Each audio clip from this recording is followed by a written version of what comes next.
Yo guys, welcome back, and today we're going to be talking about some more North African history. We're going to be talking about some more Nubian history, and we're going to be talking about a culture that developed around North Africa. And let's get right into it and let's start learning some more Afro descent history around the whole world. So today we're going to be talking about the Kerma culture. And now the Kerma culture lasted for thousands of years and can be broken up into three different time periods.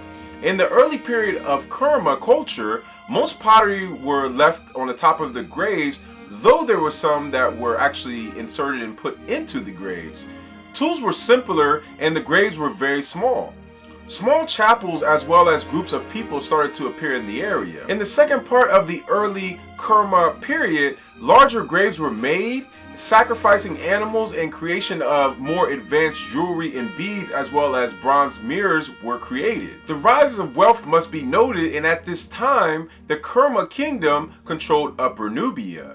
Now for the second part of the second period, the Middle Kerma period, this period of Kerma was during the 11th, 12th, and 13th dynasties. During this time, Kerma was conquered by its Egyptian neighbors to the north, and Egyptians, or Kemets, right? They were originally called Kemets, but we know them as Egyptians now today.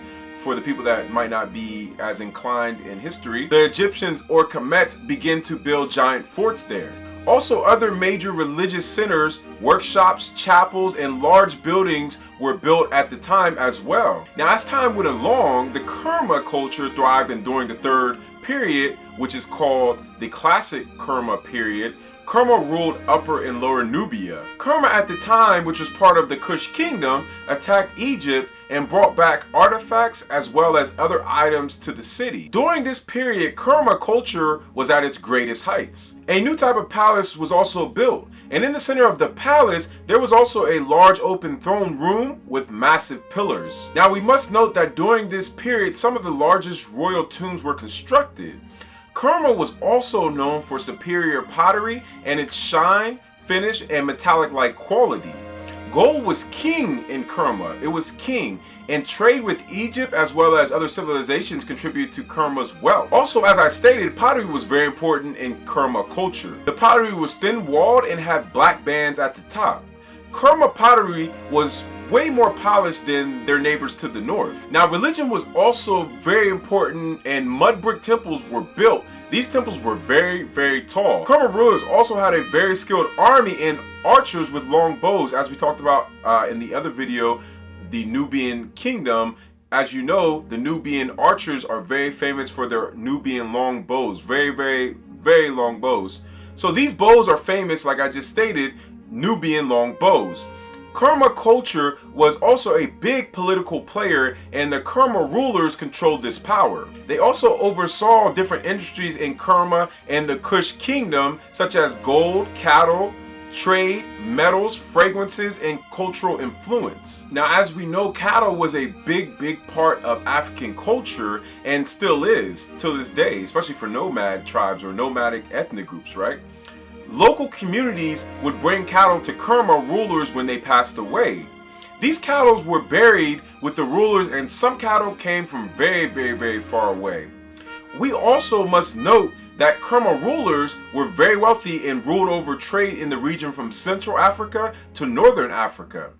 Kerma rulers were a very powerful presence, and at times throughout its history posed an immediate threat to its neighbors to the north, the Egyptians, or the Kemets. Kerma at one point led what is said to be a very crushing defeat to the Egyptians. Many Egyptian monuments, statues, and other goods were brought back to Kerma. So we have to understand how powerful Kerma was as a culture, as a city, as a kingdom, and as part of the Kush kingdom, and how much influence that they had. It was a very rich place at one point. They created monuments. There's still monuments there if you visit in different places like Napata and certain places that are used to be or well still are in Nubia, the region called Nubia, right, from Egypt to Sudan, and also the ancient Kush empire or kingdom, which is still there, pyramids and all kind of monuments and statues that you can go see right now. So today we learned about another culture, and which was part of the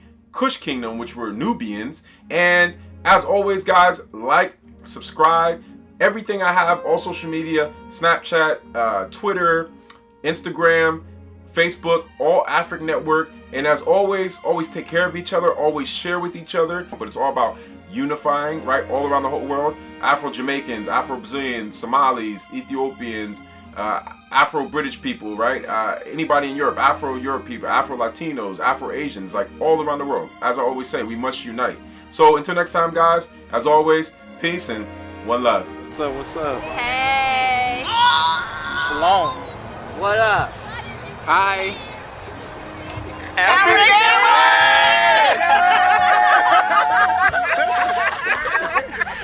We